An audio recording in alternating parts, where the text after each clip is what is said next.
The news. Prime Minister Narendra Modi has announced a total nationwide lockdown.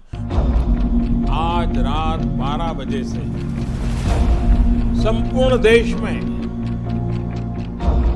संपूर्ण lockdown होने जा रहा है। घरों से बाहर निकलने पर पूरी तरह पाबंदी लगाई जा रही है।